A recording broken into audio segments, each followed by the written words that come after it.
What's going on, guys? I'm back with another video on Excel worksheet.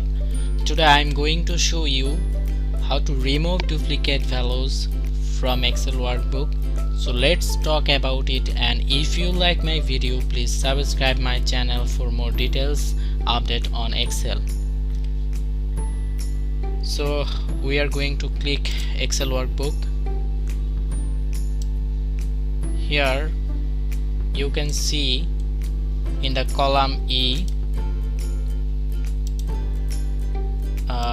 there are so many values.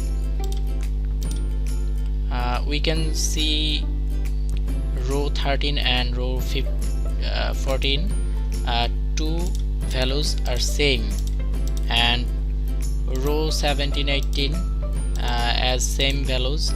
So we are going to remove the duplicate values.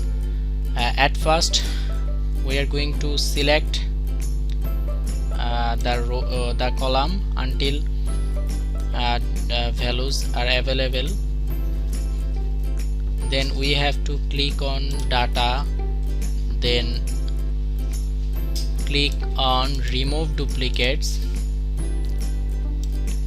and click on OK. So we can see duplicate 8 and duplicate 11 is now removed. By this process you can remove any duplicate values from column and row.